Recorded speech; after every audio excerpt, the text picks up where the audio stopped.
Next hint डालेंगे isomerism. Last class में हमने नॉमेनक्लेचर कंप्लीट किया था, है ना। नेक्स्ट है आइसोमेरिज्म। तो आइसोमेरिज्म क्या होता है, अपन बीच में डिस्कस किए थे कि isomers are the compounds having same molecular formula but different structures या डिफरेंट स्पेशल इसका इन द स्पेस कॉन्फ़िगरेशन अलग अलग होगा। ठीक है, डेफिनेशन लिखना आइसोमेरिज्म की। टू और मोर कंपाउंड्स, टू और मोर compounds having the same molecular formula, two or more compounds having the same molecular formula, having the same molecular formula but different chemical and physical properties, क्योंकि structure अलग अलग है, but different physical and chemical properties are called isomers, but different physical and chemical properties are called isomers, are called isomers, and the phenomena is called isomerism, and the phenomena is called isomerism, and the phenomena is called isomerism. ठीक है, next time में, it is of two types, it is of two types, it is of two types. पहला structural and second stereo isomerism, stereo isomerism, structural isomerism and second is stereoisomerism.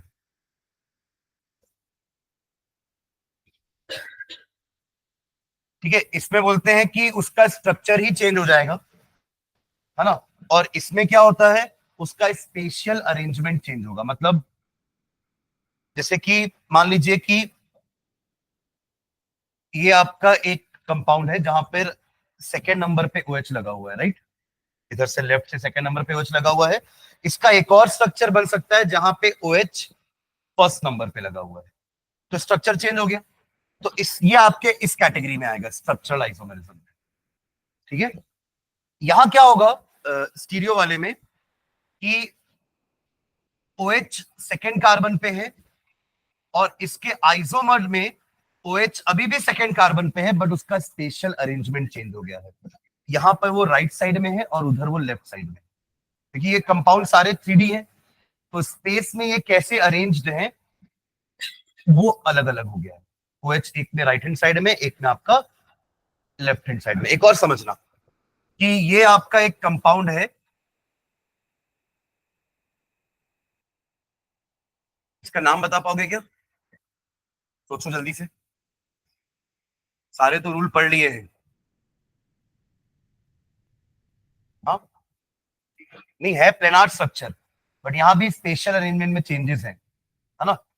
मतलब अभी भी आप देखो, इस कार्बन पे दो कार्बन और एक हाइड्रोजन, दो हाइड्रोजन, और इन दोनों कार्बन पे दो कार्बन और दो हाइड्रोजन लगे हुए हैं, स्ट्रक्चर में चेंज नहीं आया है। पर आप देखेंगे ना कि इन दोनों में क्या फर्क है, कि यहां पर दोनों कार्बन एक ही साइड में है और यहां पे दोनों कार्बन ऑपोजिट साइड में एक दूसरे से। समझ रहे हैं क्या? मतलब ऐसा नहीं हुआ कि उसका पोजीशन ही चेंज हो गया, जैसे यहां तो पोजीशन ही चेंज हो गया था कि OH यहां था और OH यहां पे आ गया, तो पोजीशन चेंज हो गया, तो स्ट्रक्चर चेंज हो गया। बट यहाँ पे स्ट्रक्चर सेम है दोनों का, बट स्पेशल जैसे कि हो सकता है कि ये ऐसे घूम गया होगा, ये वाला पार्ट ऐसे घूम गया होगा, तो ये इधर आ गया, H ऊपर चला गया, तो ये बन गया। समझ रहे हैं क्या? तो इसको कहते हैं स्पेशियल अरेंजमेंट चेंज हो जाना। तो ये दोनों आइसोमर्स होते हैं आपके स्टीरियो आइसोमर्स, और ये एक एग्जांपल है स्ट्रक्चरल आइसोमर्स का। ठीक है, तो चलो पहले लिखना स्ट्रक्चरल आइसोमेरिज्म, लिखो next heading structural isomerism, structural isomerism,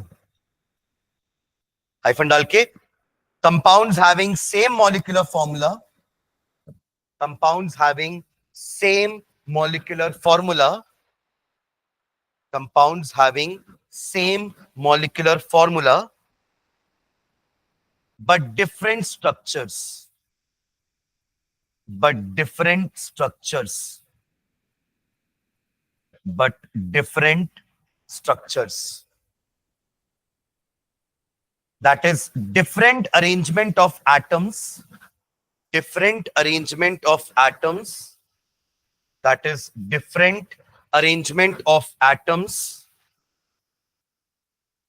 different arrangement of atoms within the molecule, within the molecule, different arrangement of atoms within the molecule. ये दोनों मॉलिक्यूल में OH का पोजीशन बस चेंज हुआ है, विद इन द मॉलिक्यूल अपना arrangement change करते रहेंगे, ठीक है, विद इन द मॉलिक्यूल,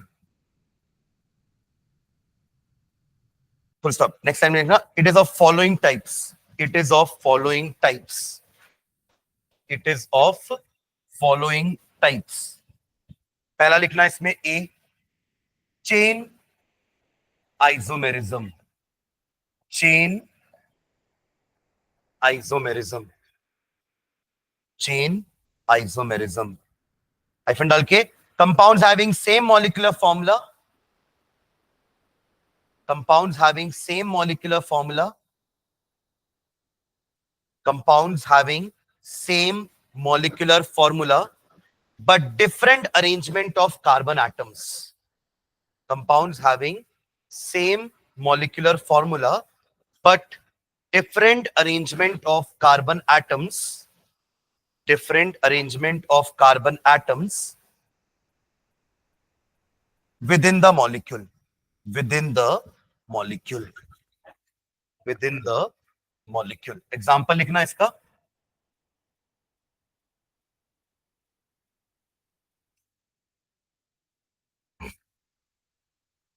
इसका नाम ब्यूटेन होगा. देखो अच्छे से एक बार, है ना, और नीचे वाले का नाम 2-मिथिल प्रोपेन, है ना. इसके लिए यही आपकी पेरेंट चेन होगी. पेरेंट चेन में 4 कार्बन है तो ब्यूट, और सिंगल बॉन्ड है तो एन. यहाँ पे आपकी पेरेंट चेन 3 कार्बन की होगी, या तो ऐसा ले लो, या तो ऐसा ले लो, या तो स्ट्रेट वाले 3 ले लो, एक ही मतलब है, पर चारों को तो एक साथ नहीं ले पाओगे, करेक्ट. तो 3 कार्बन हो गई. आप कहीं से भी नंबरिंग करो, 1, 2 एंड 3. तो सेकेंड नंबर पे मिथिल लगा हुआ है, तो इसका नाम क्या हो जाएगा, 2-मिथिल प्रोपेन. देखो दोनों का मॉलिक्यूलर फॉर्मूला क्या होगा, दोनों में 4 कार्बन है तो C4 C4. हाइड्रोजन काउंट करो, 3 4 5 6 7 8 9 10, 3 3 6 3 9 1 10. तो दोनों का मॉलिक्यूलर फॉर्मूला सेम है ना, C4H10 C4H10, बट कार्बन की अरेंजमेंट्स अलग अलग है. एक स्ट्रेट चेन है, दूसरा ब्रांच चेन. सुन रहे हैं, एक स्ट्रेट चेन है, दूसरा क्या है आपका, ब्रांच्ड चेन. ब्रांच में चला गया ना एक कार्बन, तो अपना प्रीफिक्स आ गया, ऊपर वाले में प्रीफिक्स नहीं था, तो नाम भी अलग अलग होगा. अगर स्ट्रक्चर चेंज हो रहा है तो नाम भी अलग हो जाएगा, बट क्या सेम है, मॉलिक्यूलर फॉर्मूला सेम. इनके आईयूपीएसी नेम्स लिखे हुए हैं, इनके कॉमन नेम देखो क्या होते हैं. इसको कहते हैं हम एन ब्यूटेन. क्या बोलते हैं, n butane. N stands for normal, n butane. Straight chain वालों को अपन सब एन बोलते हैं, जैसे पेंटेन बोलेंगे, और अगर स्ट्रेट वाला है तो एन पेंटेन, रिंग वाला है तो साइक्लोपेंटेन, ठीक है. और इसका नाम होता है iso butane. Iso common name, iso butane. इस अरेंजमेंट को आइसो बोलते हैं, जो लिखा है ना ये वाला, जहां सेकेंड लास्ट कार्बन पर ब्रांचिंग है, इस अरेंजमेंट को आइसो बोलते हैं. अगेन एक कॉमन नेम है आइसो, नियो और एन. हम आईयूपीएससी में ऐसा कोई रूल नहीं पढ़े जहां पे अपन आइसो, नियो या एन लगाते हैं. नियो भी लगाएंगे अपन आगे, क्लियर है. ये नियो वाला क्या होता है देखना, समझना. ये 5 कार्बन का स्ट्रेट चेन, ये कार्बन का सिंगल ब्रांच वाला चेन, और ये 5 कार्बन का डबल ब्रांच वाला chain. This is neo. This is an pentane, isopentane, neopentane. समझ में आ रहा है क्या, कौन सा नियो वाला ना, पेंटेन से चालू हो जाएगा. हाँ ठीक है, क्लियर है. और रिंग वाला भी आपका 4 से ही चालू होगा. ये जो ब्रांच है, प्रोपेन में ब्रांच नहीं बना सकते आप, बना सकते हो क्या, देखो प्रोपेन सिंगल स्ट्रेट चेन हो गया, अब कहां ब्रांच बनाओगे. अगर आपको लग रहा है सर ऐसे बनाएंगे, तो ये सेम है, आपने बस इसको मोड़ा है. This and this are same. तो ब्रांचिंग आपकी कहां से चालू होती है, चौथे कार्बन से, 4 कार्बन के बाद. क्लियर है? तो ये दोनों भी आपके एग्जांपल हो गए आइसोमर के, चेन आइसोमर, और ये तीनों भी आपके एग्जांपल हैं चेन आइसोमर के। तो दोनों एग्जांपल लिख लो। पहला ये लिखना, दिस टू आर आइसोमर, इनके आईयूपीएसी नेम है, इनके कॉमन नेम लिखे ब्रैकेट में, और ये रहा इनका मॉलिक्यूलर फॉर्मूला। इन तीनों का भी सबका मॉलिक्यूलर फॉर्मूला क्या होगा? C5H12, C5H12, सबका मॉलिक्यूलर फॉर्मूला सेम, बट नाम सबके अलग अलग होंगे। ये आपका एन पेंटेन, आइसोपेंटेन, नियोपेंटेन, ये मैंने कॉमन नेम्स बोले हैं अभी। आईयूपीएसी आप बताएंगे। आईयूपीएसी इसका पेंटेन, इसका 2 मिथिल ब्यूटेन। देखो आप वहां से नंबरिंग करोगे 1 2 2 पे मिथिल ब्यूटेन, और इसका IUPAC name 2,2 di methyl propane. समझ रहे हैं ना? तो ये हो जाएगा आपका पेंटेन।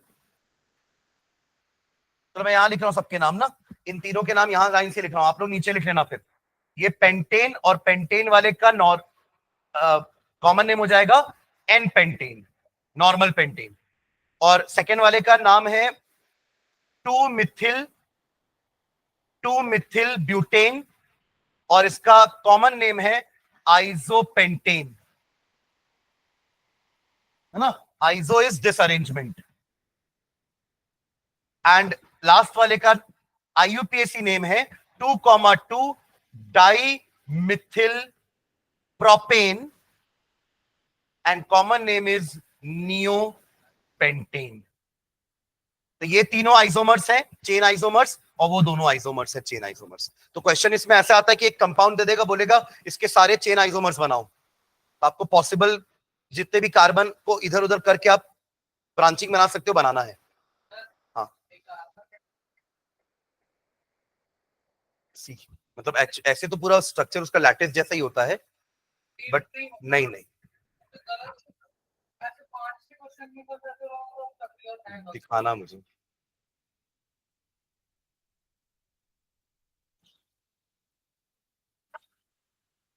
हो गया दोनों का एग्जाम्पल। तो ये दोनों एग्जाम्पल आपके चेन आइसोमर के, एक ये दो एग्जाम्पल, यानी कि butane and 2 methyl propane are chain isomers, and this 3 are chain isomers.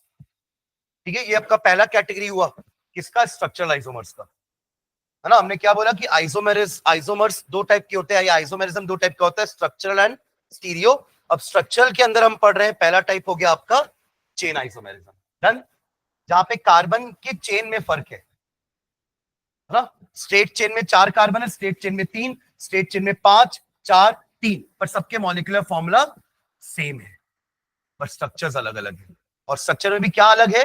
Carbon की पोजीशंस, कार्बन की पोजीशंस। ठीक है, चलो सेकंड टाइप लिखेंगे, position isomerism. Position isomerism, position isomerism, ये भी आपका स्ट्रक्चरल का ही सेकंड टाइप है, यानी कि बी होगा ना। ये आपने ए दिया इसको नंबरिंग, तो अब ये बी टाइप का होगा, और ये अपन स्ट्रक्चरल के अंदर ही है। ठीक है, तो बी लिख लेना, पोजीशन आइसोमेरिज्म। ठीक है, अब यहां पे चीजों की पोजीशन में फर्क होगा। अब बॉन्ड का भी हो सकता है, फंक्शनल ग्रुप भी हो सकता है। जैसे अभी अपन ने अल्कोहल वाला देखा ना, कि अल्कोहल फर्स्ट नंबर पे लगा है, सेकंड नंबर पे लगा है, तो फंक्शनल ग्रुप की पोजीशन चेंज हो गई। या बॉन्ड की पोजीशन, ये ब्यूट 2 इन है और ये ब्यूट 1 इन है। अपन डबल और ट्रिपल बॉन्ड में तो बॉन्ड का पोजीशन बताते ना, लोकेंट, तो वो लोकेशन चेंज हो रहा है डबल बॉन्ड का, ट्रिपल बॉन्ड का, या फंक्शनल ग्रुप का। ठीक है, ओवरऑल कंपाउंड का मॉलिक्यूलर फॉर्मूला सेम है। देखिएगा डेफिनेशन एक लाइन की, having same structure of carbon chain, having same structure of carbon chain, having same structure of carbon chain, but different, but differ only in the position of, but differ only in the position of multiple bond, multiple bond और functional group, और functional group, multiple bond और functional group. ठीक है, example एक तो ये लिख लो multiple bond का, CH3 CH CH CH3. This is but 1 in and यहां पे सॉरी but 2 इन और ये आपका but 1 in CH2 CH2 CH3. This is but 1 in. These and but 1 in and 2 are isomers. इस टाइप के आइसोमर्स है position isomer, क्योंकि bond की पोजीशन में फर्क है बस.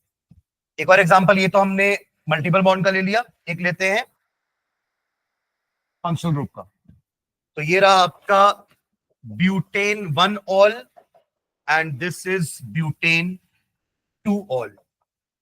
Butane 1 all and butane 2 all. Again, molecular formula are same, but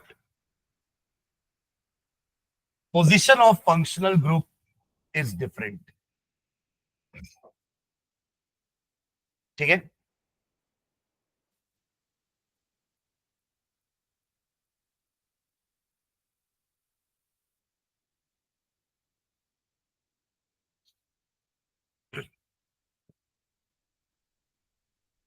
चलिए नेक्स्ट, थर्ड टाइप.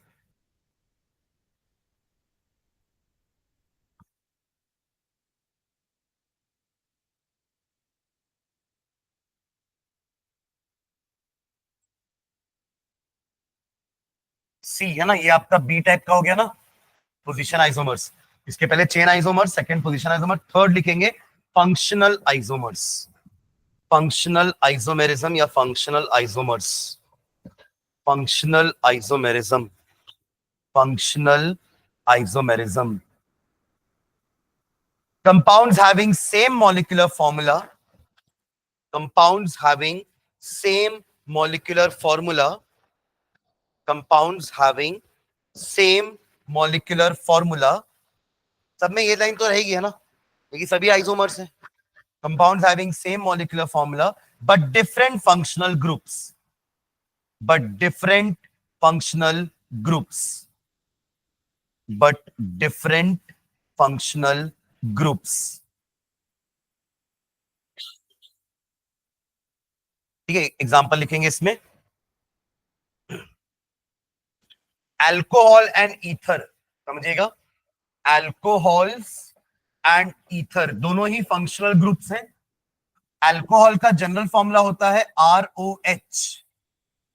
R मतलब कोई अल्किल ग्रुप और OH उसका सिंबल है, उसका एक रिप्रेजेंटेशन है OH. और इसका होता है ROR. ऑक्सीजन के दोनों तरफ अल्किल ग्रुप्स लगे होंगे. एग्जांपल समझना, यहाँ पे एक एग्जांपल ये हो सकता है CH3OH. फिर आप बस CH2 ऐड करते जाओ, आपको सारे मेंबर्स मिल जाएंगे. CH3 CH2OH. इसका एग्जांपल में सबसे मिनिमम तो यही आएगा, सबसे मिनिमम यही तो बैठेगा. और क्या होगा, अल्किल ग्रुप एक कार्बन में तो लगाओगे ना दोनों तरफ.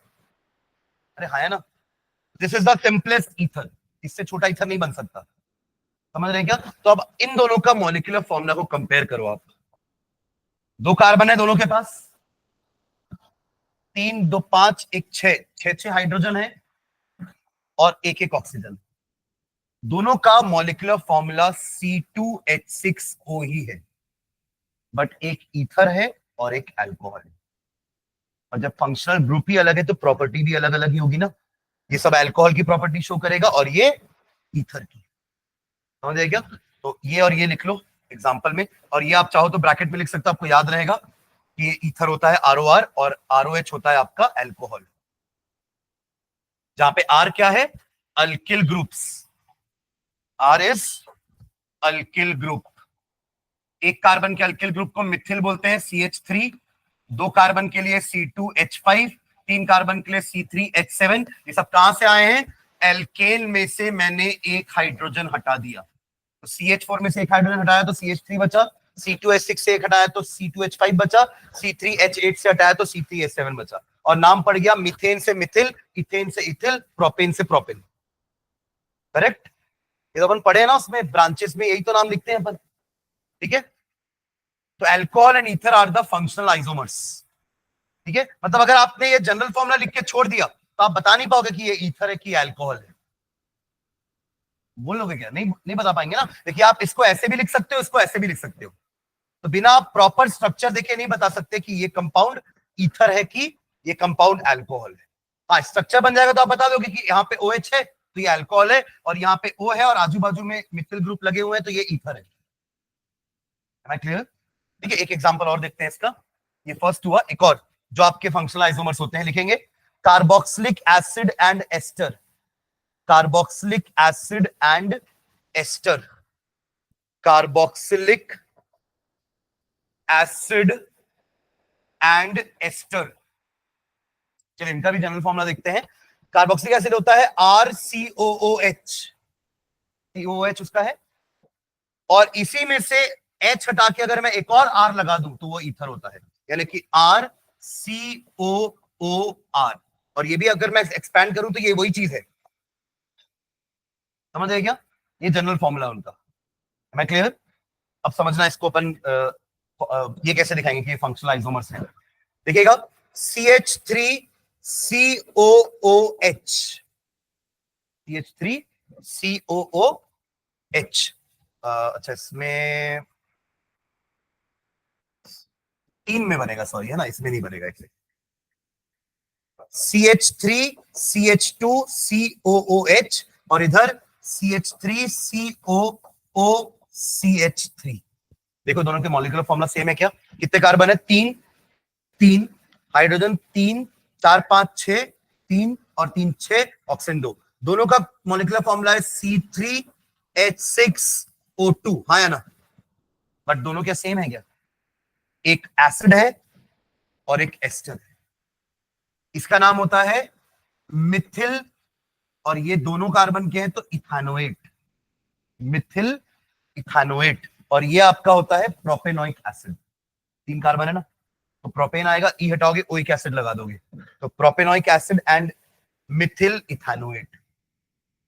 क्लियर है? या इसको भी बोलोगे मिथिल तो इतना इथानोएट हो जाएगा, 2 कार्बन है इसलिए इथानोएट हो रहा है। क्लियर है? इसके जैसा कंपाउंड आपने क्लास 10th में पढ़ा होगा, इथिल इथानोएट। एस्टरिफिकेशन तो पढ़े हो ना क्लास 10th में, कि एसिड और अल्कोहल मिलकर एस्टर बनाते हैं, पानी निकल जाता है दोनों में से और बन जाता है एस्टर, स्वीट स्मेलिंग कंपाउंड। तो उसमें अपन पढ़ते थे इथेनॉल और इथेनोइक एसिड, इथेनॉल और इथेनोइक एसिड मिलके क्या बनाते हैं? इथिल इथानोएट। तो इथिल इथानोएट कैसे बनेगा? CH3COOC2H5, ethyl इथानोएट।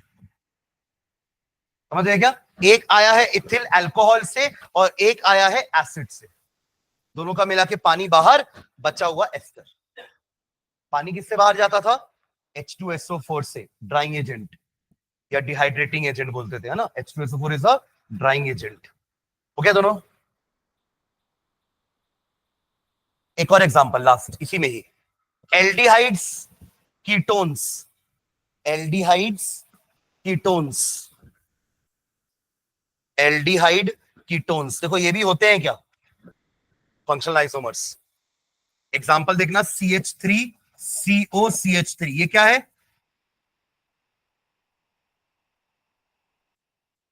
इसका नाम क्या है दोनों का? प्रोपेनॉन। 3 कार्बन है तो प्रोप एन, ई हटा के ओन, प्रोपेनॉन। और इसका नाम प्रोपेनल। ये एल्डिहाइड है, ये कीटोन है। फॉर्मूला देखो, C3H6O, 3 2 5 1 6 O। देखो molecular formula same but functional group अलग, कीटोन एंड एल्डिहाइड। क्लियर है? तो तीनों केस में, तीनों एग्जांपल में, अल्कोहल ईथर, एसिड एस्टर और एल्डिहाइड कीटोन, सब में हमारे मॉलिक्यूलर फॉर्मूला सेम थे but functional groups were different. एक में अल्कोहल और ईथर है, इसमें एसिड और एस्टर है, और उसमें एल्डिहाइड और कीटोन है। तो केमिकल प्रॉपर्टीज भी अलग अलग होंगी। ठीक है? तो सिर्फ मॉलिक्यूलर फॉर्मूला देख के आप एग्जैक्टली नहीं बताओगे कि ये एल्डिहाइड है या कीटोन है, क्योंकि उसको अपन दोनों तरीकों से लिख सकते हैं। ठीक है? चलिए नेक्स्ट, ये आपका थर्ड टाइप हुआ ना, ABC। चेन आइसोमर हो गए, position isomer, third is function isomer. ठीक है? Next fourth type, D, metamerism. D, ये चारों स्ट्रक्चरल की टाइप है ना, मेटामेरिज्म, मेटामेरिज्म, मेटामेरिज्म। चलिए इसका डेफिनेशन लिखना, having same molecular formula, metamerism, having same molecular formula, having same molecular formula, but different number of carbon, different number of carbon atoms, different number of carbon atoms, bracket में ये भी लिखना, और alkyl groups, different number of carbon atoms bracket में, और alkyl groups bracket close, on either side of the functional group, on either side of the functional group, on either side of the functional group, that is bracket के अंदर लिखना, that is ether के लिए बनाना O, बीच आजू बाजू में alkyl group आने वाले हैं। एक और एग्जांपल बनाएंगे, CO, बाजू में अल्किल ग्रुप आने वाले, कीटोन, है ना, एक्सेट्रा। समझते हैं क्या एग्जांपल है, देखना इधर,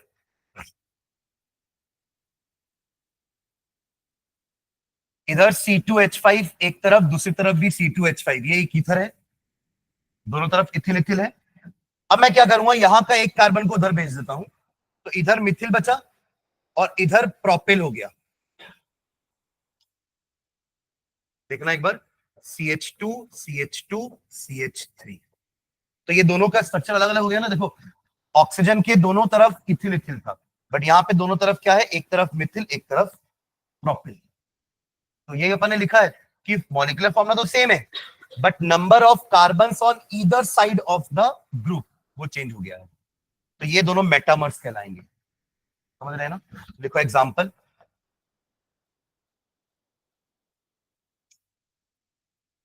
इनके नाम अलग अलग होते हैं। देखो इनका नाम क्या होता है समझना, ईथर का IUPAC नेम का स्ट्रक्चर होता है एल्कोक्सी एल्केन, एल्कोक्सी एल्केन। अब देखो क्यों ये नाम पड़ा, दो एल्किल ग्रुप है, समझ रहे हैं क्या, एक जाएगा ऑक्सीजन के साथ और दूसरा बनेगा पेरेंट, जिसके नाम से नाम एंड होने वाला है, एल्कोक्सी एल्केन। उस हिसाब से इसका नाम बता सकते हो, कोई गेस करेगा इसका नाम?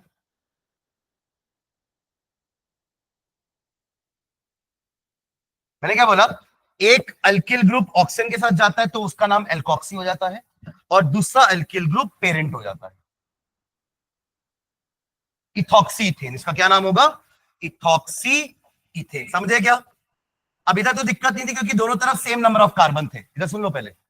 पर इधर क्या होगा देखो नाम, आप प्रोपॉक्सी मीथेन बोलोगे कि मिथॉक्सी प्रोपेन बोलोगे। यहां पे एक रूल आता है, यहां पे एक रूल आता है कि ऑक्सीजन ऑक्सीजन जो है कम कार्बन वाले के साथ जाता है। सुन रहे हैं क्या? ऑक्सीजन किसके साथ जाएगा, कम कार्बन वाले के साथ, यानी कि मिथॉक्सी प्रोपेन। क्या नाम हो जाएगा इसका, मिथॉक्सी प्रोपेन। लिख लो दोनों का नाम, मिथॉक्सी प्रोपेन। देखो यही तो है जनरल फॉर्मूला, जनरल नाम का फॉर्मूला यही है, बस आपको यहाँ पे एल्क की जगह मिथ इथ प्रोप ब्यूट लगाना है, और यहां पे भी एल की जगह मिथ इथ प्रोप ब्यूट लगाना है। क्लियर है? चलिए उसका नाम बताओ तो।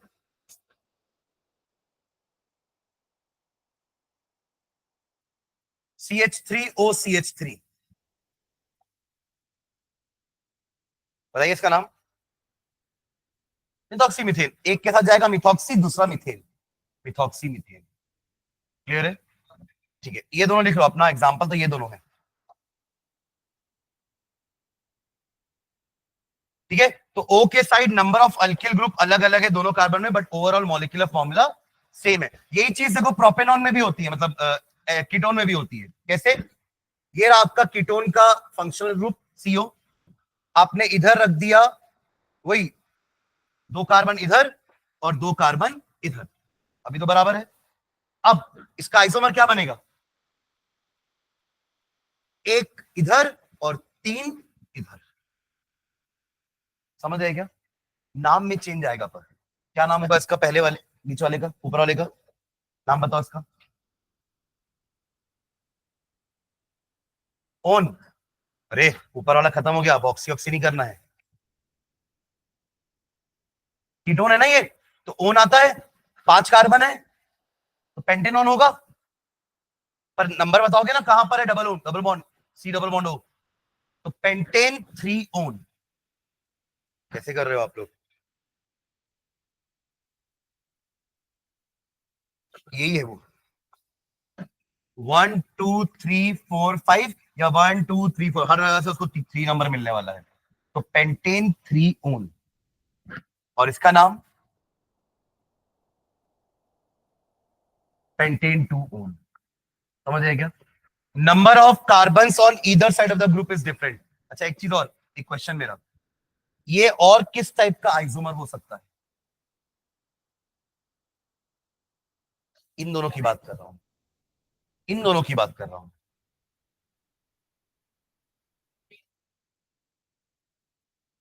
पोजीशन, कैसे? फंक्शनल ग्रुप का पोजीशन चेंज है, यहाँ पे फंक्शनल ग्रुप थर्ड पोजीशन पे और यहाँ पे सेकंड पोजीशन पे। अरे अभी तो पीछे लिखे हैं कि पोजिशनल आइसोमर में मल्टीपल बॉन्ड का पोजीशन चेंज हो जाता है या फंक्शनल ग्रुप का पोजीशन चेंज हो जाता है, तो आप इसको मेटामर भी बोल सकते हो, and they can also be positional isomers.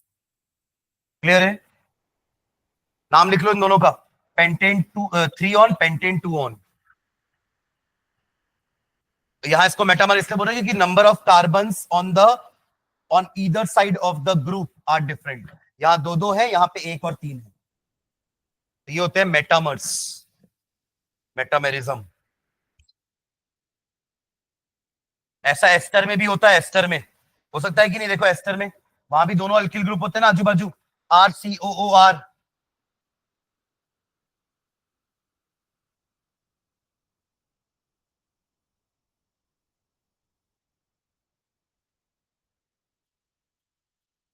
ठीक है,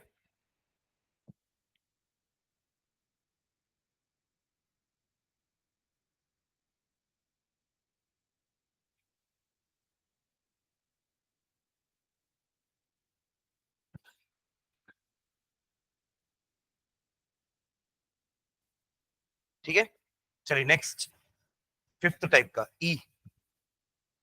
6 टाइप के होते हैं structural. E, tautomerism, TAUTOMERISM, tautomerism, tautomerism structural, ये भी टॉटोमेरिज्म। इसमें लिखेंगे it is a special kind of functional isomerism, it is a special kind of functional isomerism. Functional isomers क्या थे? Same molecular formula but different functional group, तो यहां भी ऐसे ही होगा, बट ये स्पेशल काइंड है, special kind of functional isomerism in which the isomers exist in which the isomers exist in the isomers exist in dynamic equilibrium, exist in dynamic equilibrium with each other, with each other, and it arises due to, and it arises due to, and it arises due to migration of a hydrogen atom, migration of a hydrogen atom, it arises due to migration of a hydrogen atom from one polyvalent atom to the other, from one polyvalent atom to the other within the same molecule, within the same molecule, within the same molecule, within the same molecule।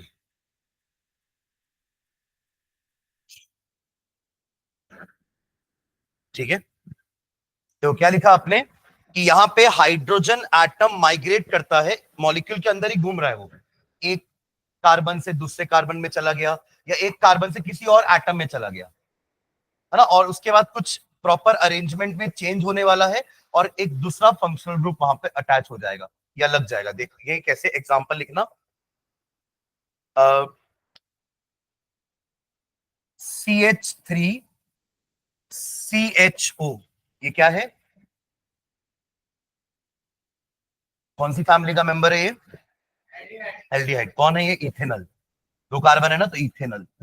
ठीक है, अब देखिए क्या होने वाला है, ये जो आपका डबल कार्बन के साथ 3 हाइड्रोजन है, अपन हाइड्रोजन शिफ्टिंग कर रहे हैं ना, तो इसका हाइड्रोजन शिफ्ट होके इसके पास चला गया अगर, इस ऑप्शन के पास, तो इधर एक बॉन्ड कम हो जाएगी ना इस कार्बन की। सुनना ध्यान से, हाइड्रोजन इसका, चलो इसको हाइड्रोजन को थोड़ा एक्सपैंड करके लिख देता हूं, लाइक दिस। ठीक है, मान लीजिए हाइड्रोजन माइग्रेट होके इधर चला गया, तो इस कार्बन की तो एक बॉन्ड कम हो जाएगी ना, 4 था ना इसकी, टेट्रावैलेंसी है ना कार्बन की, तो अब तो 3 ही बॉन्ड बना रहा है, तो टू कंपनसेट दैट यहां की डबल बॉन्ड यहां आ जाएगी ताकि उसको भी नुकसान ना हो। तो ऐसा होने से हुआ क्या, देखना, ये होता है इक्विलिब्रियम का साइन, मतलब इसको भी एक्चुअली नहीं बोलते, ऐसा समझ लीजिए। ठीक है, और अब जो नया कंपाउंड बन रहा है वो क्या होगा, ध्यान देना, यहाँ क्या है, CH2, एक तो चला गया ना हाइड्रोजन, तो बचा कितना, 2 ही बचा। यहां डबल बॉन्ड आ चुकी है और यहां पे OH आ चुका है, तो अब ये क्या ग्रुप है, अल्कोहल। यहां था ये एल्डिहाइड, अब बन गया अल्कोहल, तो इसको बोलते हैं अपन इनॉल। क्या है ये, क्यों इनॉल बोल रहे हैं, क्योंकि डबल बॉन्ड वाला अल्कोहल है, एल्केनॉल नहीं है, एल्कीनॉल है।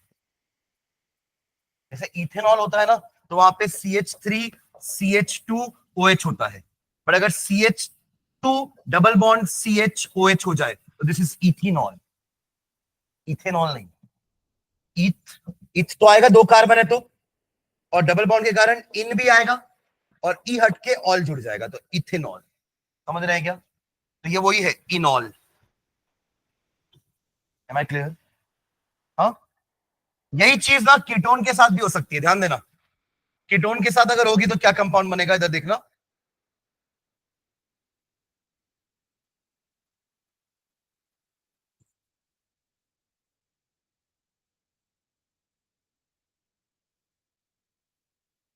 ठीक है। अब यहां से इसमें से या इसमें से कोई भी हाइड्रोजन को यहां भेज दो तो डबल बॉन्ड यहां आ जाएगी, वही चीज हो रही है वापस, ये कीटो फॉर्म से क्या बन गया वापस से, इनॉल। ठीक है, तो ये हो जाएगा आपका CH2 double bond COH bond CH3, this is again इनॉल। ये था आपका एल्डिहाइड और ये था आपका कीटोन, करेक्ट। तो ये है तो functional isomer he, but special kind of है। क्यों स्पेशल काइंड बोल रहे हैं, क्योंकि उसी मॉलिक्यूल में कुछ अरेंजमेंट से बना है ये, और ये दोनों एक दूसरे से डायनामिक इक्विलिब्रियम का मतलब क्या होता है कि अगर यहां पे वापस से ऐसा हुआ कि ये H का मन नहीं लगा है वहां पे, ये वापस आना चाह रहा है, तो ये डबल बॉन्ड फिर से वापस चली जाएगी, तो ये फिर से बन सकता है। तो this is meant by dynamic equilibrium, कभी ये इसमें चेंज हो रहा है, कभी ये इसमें चेंज हो रहा है। ठीक है, लिख लो दोनों example.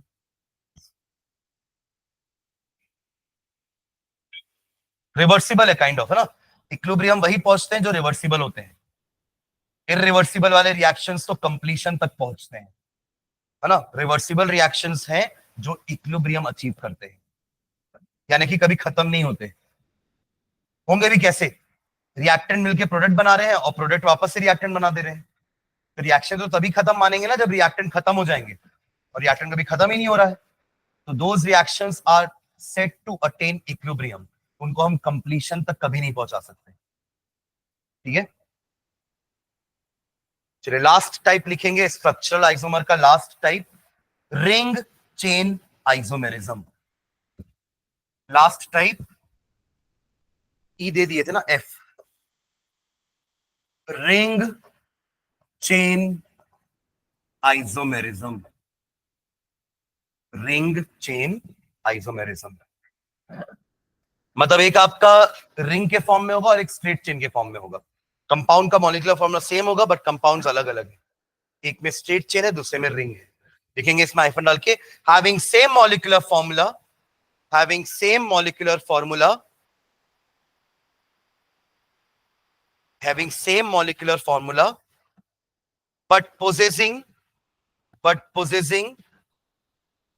open chain and cyclic structures. Possessing open chain and cyclic structures. Open chain and cyclic structures. Example लिखना. Alkenes and cycloalkenes. Alkenes and cycloalkenes. इनमें कैसे होता है रिंग चेन, ध्यान देना. ये रहा आपका एल्कीन का नाम, जल्दी बताओ.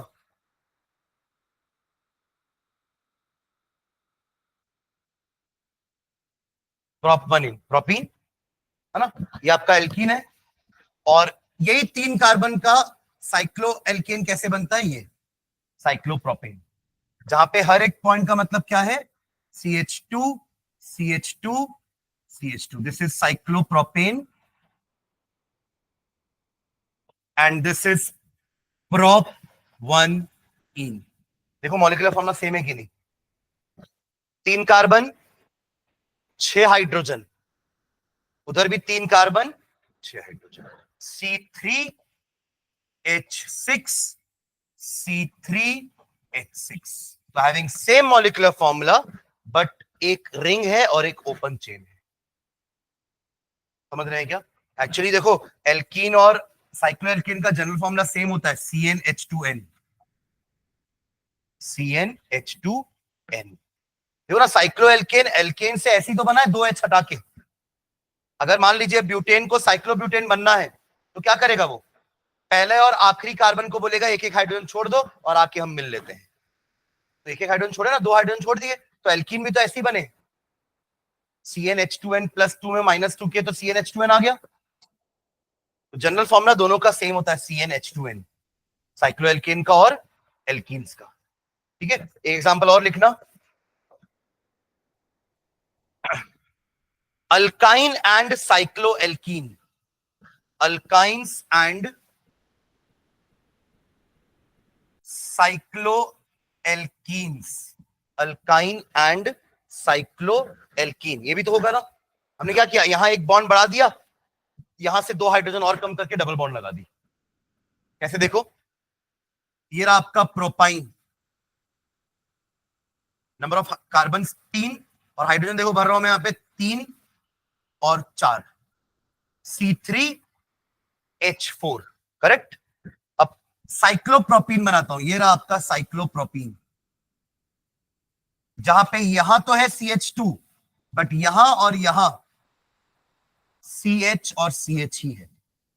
एक एक हाइड्रोजन हट जाएगा दोनों जगह से, एक डबल बॉन्ड आ गई है. तो फॉर्मूला क्या हुआ इसका भी, C3H4. इसका नाम है प्रोपाइन और इसका नाम है साइक्लोप्रोपीन. समझे क्या? तो ये हो गए आपके रिंग चेन आइसोमर्स. ठीक है, तो स्ट्रक्चरल 6 टाइप के हो गए, chain, positional, functional, metamer, tautomer, ring chain. ठीक है, चलिए स्टीरियो 2 टाइप के होते हैं. अभी हमें 11th में एक ही टाइप पढ़ना है, वो है ज्योमेट्रिकल. ऑप्टिकल हम 12th में पढ़ेंगे, है ना. तो बढ़ाओ आगे. सेकेंड डाल देना, stereo isomerism. Stereo isomerism. Structure तो अपने देख लिया कि स्ट्रक्चर में डिफरेंस होगा उनके, बट यहां पे स्ट्रक्चर सेम रहेगा बट स्पेस में अरेंजमेंट में फर्क हो सकता है. ठीक है, तो लिखेंगे स्टीरियो आइसोमेरिज्म. Stereo isomerism. ठीक है, हाइफन डाल के डेफिनेशन लिखना. Isomers having same structural formula, तो यहां पे बोल दी स्ट्रक्चरल फॉर्मूला सेम है. Isomers having same structural formula. Isomers having same structural formula but different relative arrangement, but different relative arrangement, but different relative arrangement of atoms or groups in space, of atoms or groups in space. Atoms और group, single atom का भी position change होता है या फिर पूरे group का change हो जाएगा in space. Full stop. These are of two types. These are of two types. These are of two types. First लिखना geometrical, geometrical and second optical. देखो ऑप्टिकल वर्ड आया है तो ऑप्टिकल लाइट से related होता है ना, ऑप्टिक्स. आप लोग पढ़ेंगे फिजिक्स में रे ऑप्टिक्स 12th में, थोड़ा बहुत 10th में पढ़े हो ना, रिफ्रैक्शन रिफ्लेक्शन, वो सब रे ऑप्टिक्स का ही पार्ट होता है. तो ऑप्टिक वर्ड आया मतलब something is related to light waves. सुन रहे हैं क्या? Optic word is use for waves, तो यहां लाइट वेव्स है. ठीक है. तो ज्योमेट्रिकल के बारे में लिखना नीचे.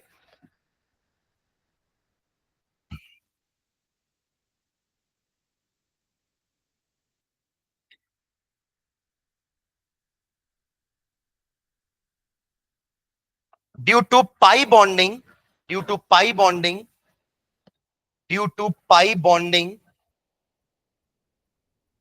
पाई बॉन्डिंग किसमें होती है? डबल बॉन्ड यानी कि एल्कीन में या अल्काइन में.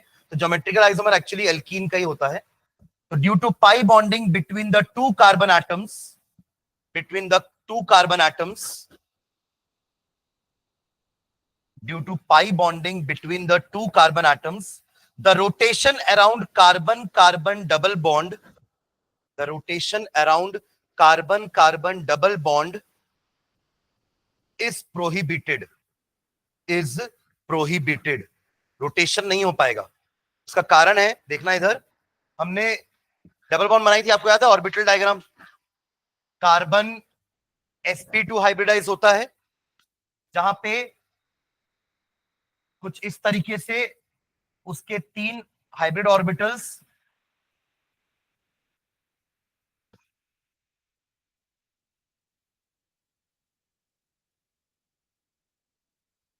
कुछ ऐसे, और एक जो अनहाइब्रिडाइज था वो क्या बनाता है? ये तो सिग्मा बॉन्ड बन गया और इनका बनता है pi bond.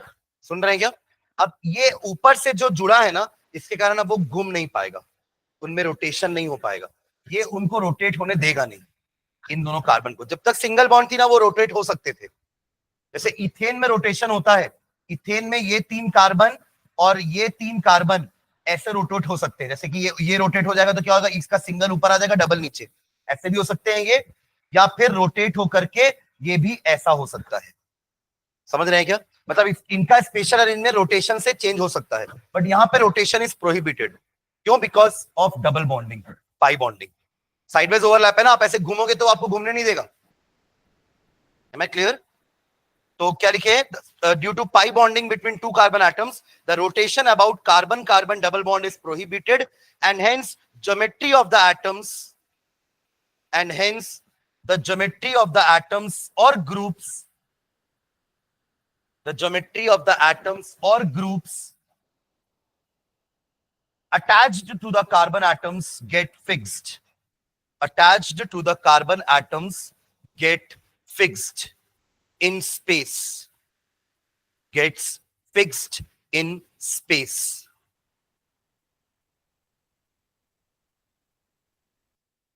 Stop. This type of stereoisomerism is called, this type of stereoisomerism is called geometrical isomerism.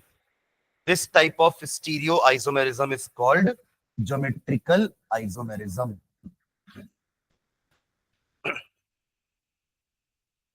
Example लिखना. Example cis trans, cis trans isomerism. इसको, इसका मतलब समझते हैं. सिस ट्रांस आइसोमेरिज्म. एग्जाम्पल बना रहा हूं यहां पे, देखना.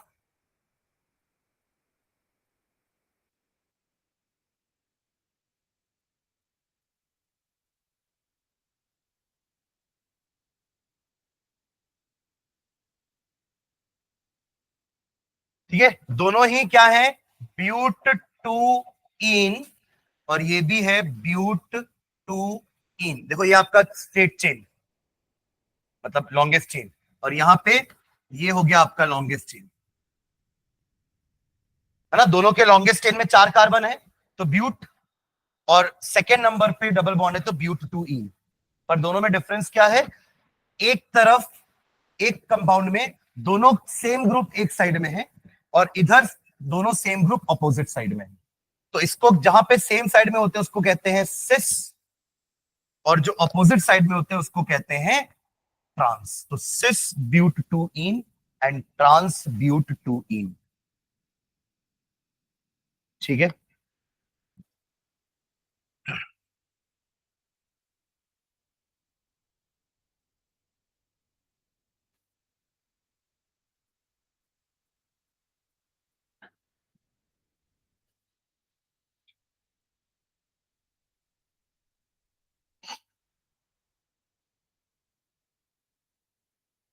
ठीक है। तो इतने टाइप के आइसोमेरिज्म है। ऑप्टिकल का मैं आपको बस एक इंट्रोडक्शन देता हूं, डेफिनेशन की क्या होता है ऑप्टिकल आइसोमर। ऑप्टिकल आइसोमर क्या होता है ना, कि दो आइसोमर्स होंगे या दो कंपाउंड्स होंगे, उनको हम ऑप्टिकल आइसोमर तभी बोलेंगे जब क्या होगा कि मान लीजिए ये एक कंपाउंड रखा है C1 और ये रखा है दूसरा कंपाउंड C2। ठीक है, आपने इस कंपाउंड से एक पोलराइज्ड लाइट, यानी कि जो एक ही डायरेक्शन में है लाइट, उसको पास करवाया। सुन रहे हैं क्या? पास होने के बाद अगर उस लाइट को इस कंपाउंड ने थोड़ा रोटेट कर दिया with some angle in the right hand side, तो इस टाइप के कंपाउंड को हम कहते हैं डेक्स्ट्रो रोटेटरी। डेक्स्ट्रो रोटेटरी, क्योंकि उसने आने वाली प्लेन लाइट को राइट में रोटेट कर दिया, तो डेक्स्ट्रो मतलब राइट होता है। ठीक है, अब इसका एक और आइसोमर जिसका मॉलिक्यूलर फॉर्मूला इसके जैसा ही है, बट थोड़ा सा स्पेशल अरेंजमेंट में चेंज होगा एटम के, एटम या ग्रुप ऑफ एटम के। वो क्या करेगा, इसी पोलराइज्ड लाइट को क्या कर देगा, वो लेफ्ट रोटेट कर देगा विथ सम एंगल थीटा। तो इसको कहते हैं हम लीवो रोटेटरी। लीवो मतलब लेफ्ट। तो एक डेक्स्ट्रो रोटेटरी कंपाउंड होता है, दूसरा लीवो। दोनों में फर्क क्या है कि एक आने वाली लाइट को राइट रोटेट करता है, दूसरा आने वाली लाइट को लेफ्ट रोटेट करता है। दोनों का मॉलिक्यूलर फॉर्मूला सेम है, बट स्ट्रक्चरल अरेंजमेंट थोड़ा सा स्पेस में वो चेंज है बस। अब जैसे मैंने आपको शुरू में बताया था ना कि एक में OH राइट हैंड साइड में लगा है, एक में OH लेफ्ट हैंड साइड में लगा है, तो अगर ये डेक्स्ट्रो रोटेटरी होगा तो ये लीवो रोटेटरी, या ये डेक्स्ट्रो होगा तो ये लीवो। पर वो हम एक्सपेरिमेंट से ही पता कर पाएंगे after passing the light through that compound. अगर वो लाइट राइट रोटेट होती है तो हम उसको डेक्स्ट्रो रोटेटरी कंपाउंड बोलेंगे, और अगर लाइट लेफ्ट रोटेट होती है तो उसको लीवो रोटेटरी कंपाउंड बोलेंगे। इस टाइप के आइसोमर्स को हम कहते हैं ऑप्टिकल आइसोमर्स। समझ रहे हैं क्या? अभी नहीं है, 12th में पढ़ेंगे। ठीक है, चलो, थैंक यू। नेक्स्ट क्लास में हम चैप्टर का सेकंड पार्ट चालू करेंगे ना। अभी हमने